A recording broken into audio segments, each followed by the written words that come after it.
Bonjour et bienvenue dans Watch & Work. Watch & Work est la série de vidéos de service de Contitech pour les mécaniciens automobiles. Ici, vous apprendrez à remplacer une courroie de distribution sur toutes sortes de moteurs, facilement, rapidement et en toute sécurité. Ces vidéos montrent les étapes clés aux pros de l'atelier. Ça peut prendre quelques minutes, mais ça vaut vraiment la peine. Vous regagnerez très vite ce temps au montage. Je m'appelle Stéphane Meyer et dans chaque vidéo, je vous présenterai un modèle de moteur différent. Alors voyons maintenant le sujet du jour.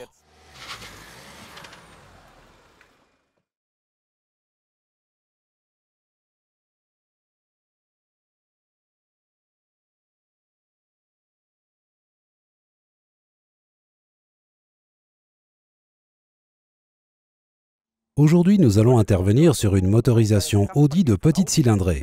Il s'agit du bloc 2.5 V6 TDI, année modèle 2001, doté du code moteur AKE. Pour ce moteur, nous avons besoin de deux kits de distribution, le CT1015K2 d'une part et le CT1018K1 d'autre part.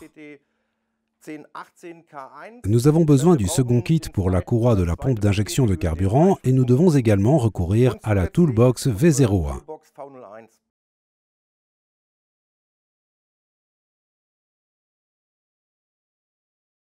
Plusieurs repères nous seront utiles pour bloquer le mécanisme de distribution. Tout d'abord, nous devons insérer une tige de blocage en haut au niveau de la pompe d'injection de carburant. Retirez ensuite le bouchon de remplissage d'huile pour vérifier que l'inscription OT, abréviation allemande correspondant à PMH en français, apparaît bien à la partie supérieure de l'arbre à cam.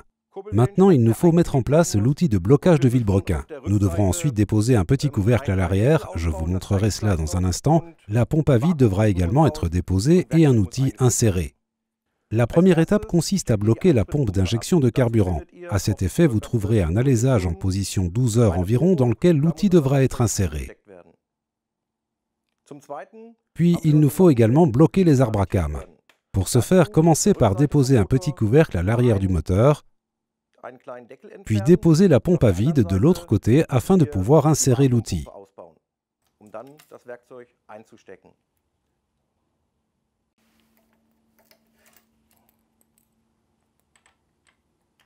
Enfin, vous trouverez un alésage sur le vilebrequin juste en amont du volant moteur.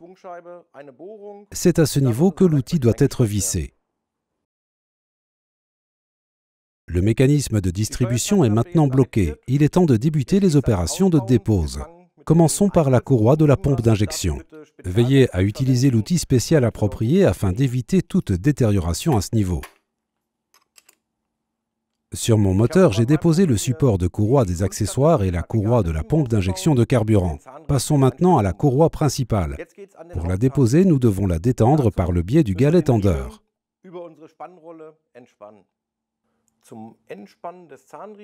Pour détendre la courroie, engagez la clé Allen dans le sipan creux du galet tendeur et tournez-la lentement dans le sens inverse des aiguilles d'une montre pour repousser l'amortisseur hydraulique jusqu'à ce que vous puissiez y insérer l'outil de blocage.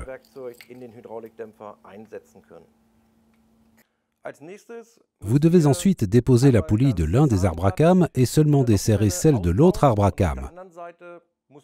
Ne vous servez pas des tiges de blocage comme d'outils de retenue, mais utilisez l'outil de retenue prévu à cet effet afin d'éviter tout risque de détérioration.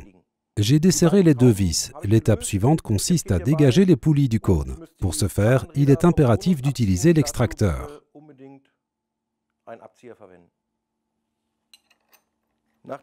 Après avoir dégagé les deux poulies d'arbre à cam du cône, vous pouvez déposer la poulie d'arbre à cam de ce côté puis retirer la courroie. Passons ensuite au remplacement des composants.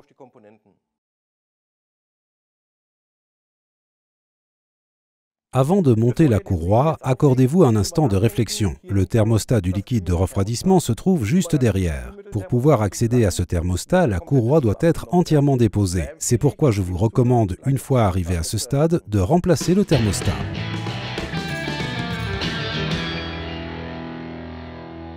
Et maintenant, écoutez-moi attentivement. Des erreurs sont souvent commises lors du montage du galet tendeur. Par conséquent, montez tous les composants correctement, puis contrôlez une nouvelle fois le bon fonctionnement du galet tendeur.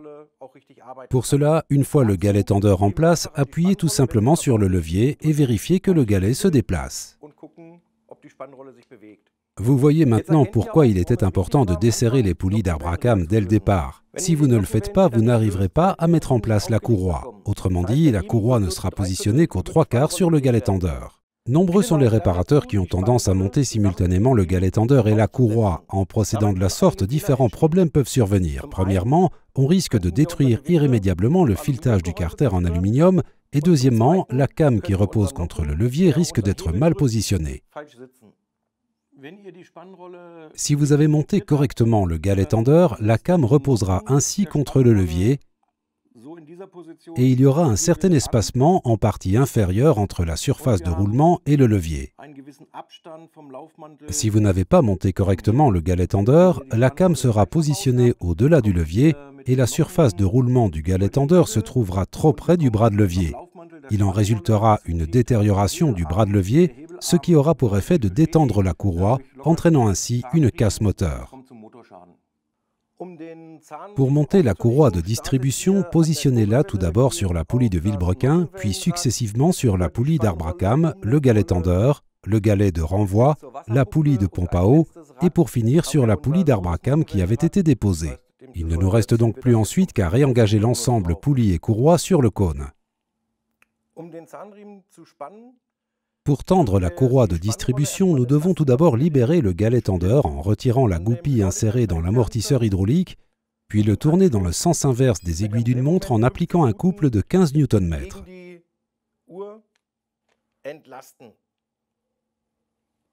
La courroie de distribution est alors correctement tendue. Resserrez maintenant les deux poulies d'Arbrakam. Pour ce faire, utilisez un outil de retenue et serrez les poulies d'Arbrakam à un couple de 75 Nm.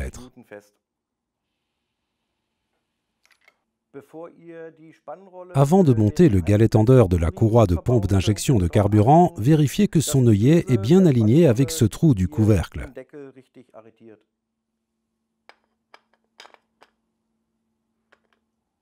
Puis tendez la courroie supérieure de la pompe d'injection de carburant.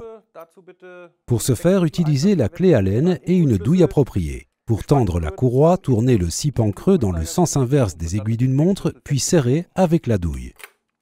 Enfin, faites accomplir 2 tours au moteur par le vilebrequin dans le sens de rotation du moteur. Pour ce faire, commencez par déposer tous les outils de blocage, puis contrôlez de nouveau le mécanisme de distribution.